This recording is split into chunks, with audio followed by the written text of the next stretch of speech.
Hello Virgo, Sun, Moon, Rising, and Venus signs. Kamusta kayo? Sana po ay nasa mabuti kayong kalagayan.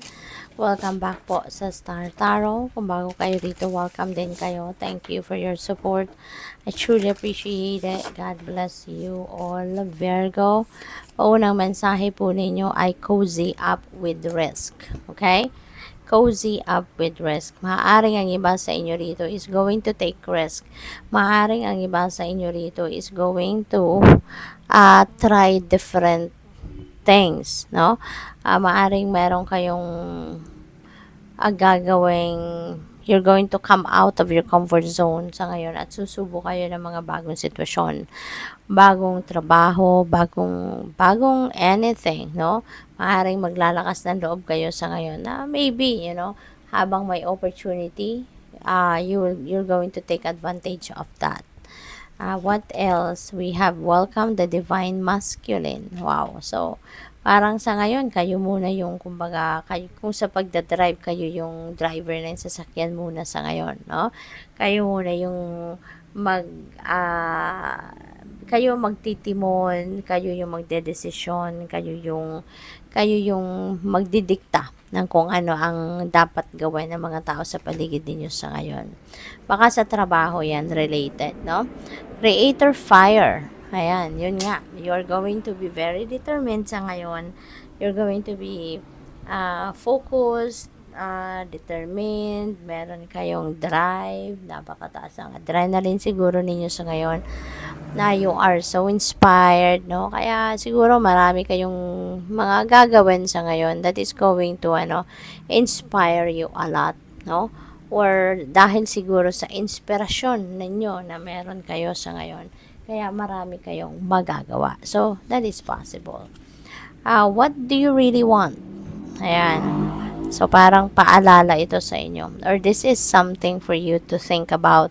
What do you really want? Para na magkaroon kayo ng mas malinaw na direksyon kung saan kayo patungo, kailangan mong matutunan ito. Or kailangan mong masagot ito. What do you really want? Diba? Para nang sa gayon, maano kayo? Nang sa gayon, ah, magabayan kayo kung ano yung mga steps na kailangan ninyong gawin at this time, saan kayo magsisimula, paano kayo magsisimula, yung mga ganon ba, no? Kaya kailangan ninyong masagot ito sa sarili ninyo. Ano ba talaga ang gusto ninyo? Kasi if you don't know kung ano ang gusto ninyo na maging outcome ng isang sitwasyon, how are you going to start taking action if you don't know the direction, 'di ba? Kung saan kayo dapat pumunta or saan kayo papunta, 'di ba? Kaya sagutin muna ninyo 'to before you do anything. What else? We have 3 of Pentacles. Ayan. So, meron kayong mga makakatulong. Anything that you want to do right now, you can expect help from other people. Meron dito mag-o-offer sa inyo ng partnership, collaboration. Meron dito mga tutulong sa'yo. Maybe hindi man manual yung tulong na may bibigay ng ibang tao sa inyo, but pwedeng mag-i-encourage ito sa inyo or baka sila yung magpo-provide ng impormasyon para sa iyo. So, that is also possible. Diba? 3 of Pentacles also is, tawag dito, you are going to start climbing the ladder of success with this energy. At dahil siguro sa mga makakatulong ninyo, dahil siguro dati sanay kayong you are working solo, pero sa ngayon, maaring kayo ay magkakaroon na nga ng katulong. 'Di ba? Magkakaroon na nga kayo ng support system, kaya maaaring yon magagamit ninyo yan to your advantage. We have King of Swords. Maybe you need to talk to someone professional, to ask for a professional advice or professional opinion. Baka kailangan ninyo ngayon ng opinion ng iba, baka kailangan ninyo ng tawag dito, perspective ng iba, yung ganun ba, no? Kaya you need to speak to someone, no, na may expertise doon sa kung ano man ang bagay na maaaring pinoproblema ninyo sa ngayon. You have two of cups, meron kayong makaka-partner dito, no? Meron kayong makaka-partner dito. Maaaring ano 'to, bagong kaibigan, baka meron dadating na bagong manliligaw or bagong pag-ibig or bagong makakasosyo ninyo sa trabaho. So, possible na may mga ganong sitwasyon ang iba sa inyo sa ngayon, Virgo. Okay? Ang maganda rito, kasi kung sino man ito makakasama ninyo, anumang klaseng category of relationship, you know, ang pasukin ninyo sa ngayon, this person is going to be, you will have the same wavelength, no?